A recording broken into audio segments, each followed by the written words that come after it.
यजुर्वेदाय नमः। प्रथमो भाग, द्वितीय अध्याय, 21वां श्लोक। प्रभु द्वारा अपने मानस पुत्र का किया जाने वाला जात कर्म संस्कार। प्रभु अपने पुत्र से कहते हैं, तू ज्ञानी है। यही सर्व महान प्रेरणा है जो प्रभु के द्वारा जीव को दी जाती है। तो जो संसार में ऐसा कोई कार्य नहीं करना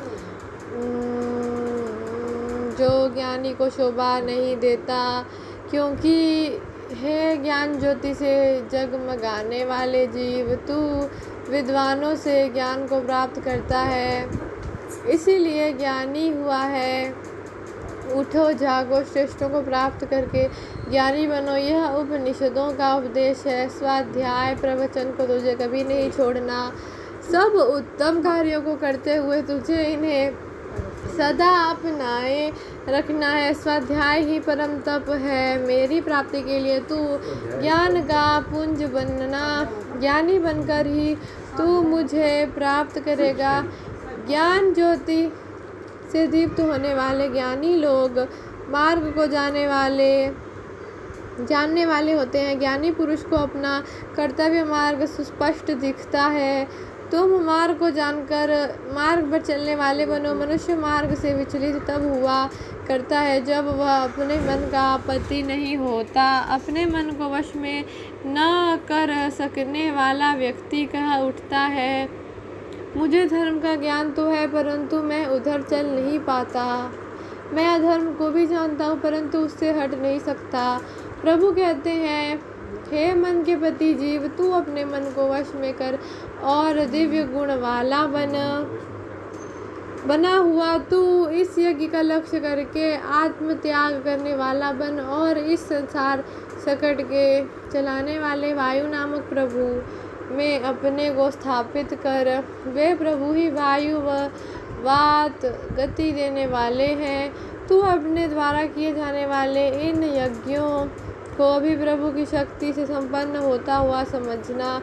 तू अपने यज्ञों को उसी में समर्पित करना। भावार्थ, तू ज्ञानी बन, मार्ग को जानकर उसी पर चल। मन का पति बनकर यज्ञ के लिए त्याग कर यज्ञों को उस प्रभु में अर्पित कर। 22वां श्लोक, जीवन का अलंकरण। अपने जीवन में काम, क्रोध, लोभ आदि वासनाओं का उद्बर्हण इरेडिकेशन करने वाला व्यक्ति बरही कहलाता है। यह अपने जीवन को निर्व्यसन करने वाला वीर पुरुष हवि के द्वारा, दान पूर्वक, अदन के द्वारा अर्थात त्याग के द्वारा और मलों के क्षरण व ज्ञान दीप्ति से अपने को सम्यक्त्या अलंकृत करे। जीवन के सच्चे आभूषण त्याग, निर्मलता व ज्ञान दीप्ति ही है। आदित्यों, वसुओं व मरुतों के साथ संपर्क में आकर यह अपने जीवन को सुशोभित करे। संघ का प्रभाव सर्वमान्य है। जैसों का साथ होता है वैसा ही मनुष्य बन जाता है। ज्ञान का निरंतर आदान करने वाले आदित्यों का संपर्क हमें ज्ञान की रुचि वाला बनाएगा। स्वास्थ्य के नियमों का पालन करने वाले और जीवन में उत्तम निवास वाले वस्तुओं का संपर्क हमें स्वास्थ्य का ध्यान करने वाला बनाएगा। प्राणों की साधना करने वाले अथवा मित्राविणः कम बोलने वाले मरुतों का संपर्क हमें भी प्राण साधक व मितभाषी बनाएगा। इंद्रियों का अधिष्ठाता जीव अर्थात जितेंद्रिय पुरुष इस इंद्रिय जय के द्वारा सब दिव्य गुणों से अपने जीवन को सुशोभित करे। जितेंद्रियता साधन है और दिव्य गुण लाभ उसका साध्य। इस प्रकार पुरुष स्वर्गलोक के आधारभूत आकाश को प्राप्त हो।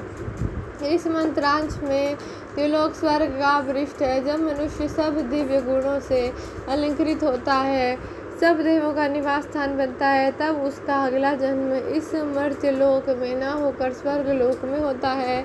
बस शर्त यह है कि यदि उसके जीवन में स्वार्थ त्याग हो। स्वार्थ का छोड़ना दिव्यता प्राप्ति का प्रमुख कारण है। देव का मौलिक गुण ही देवो दानात, दान करना, देना, स्वार्थ को छोड़ना है। भावार्थ, हम अपने जीवनों को दान पूर्वक, अदन, निर्मलता ज्ञान दीप्ति सत्संग रुचि व दिव्य गुणों से अलंकृत करके अपने को स्वर्ग प्राप्ति का अधिकारी बनाए।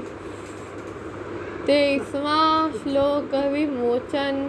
पिछले मंत्र की समाप्ति स्वाहा स्वार्थ त्याग प्रति इस स्वार्थ की भावना से वस्तुतः वे प्रभु ही मुक्त करते हैं। प्रभु का स्मरण करके प्रभु से अपना संबंध जोड़कर मैं स्वार्थ से ऊपर उठता हूँ। प्रभु स्मरण से मुझ में विश्व बंधुत्व की भावना उत्पन्न होती है। अतः प्रस्तुत मंत्र में कहते हैं, वह आनंद में प्रभु तुझे स्वार्थ की भावनाओं से छुड़ाते हैं। वह प्रसिद्ध प्रभु तुझे स्वार्थ भावना से मुक्त करते हैं।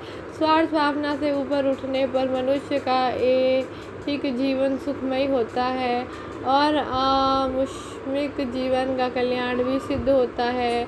आनंद की प्राप्ति के लिए वे प्रभु तुझे वासनाओं से मुक्त करते हैं। उस परत्र कल्याण के लिए वे प्रभु तुझे विमुंचति मुक्त करते हैं। इस प्रकार स्वार्थ की भावनाओं से ऊपर उठ जाने पर तू अपने वास्तविक पोषण में समर्थ होता है।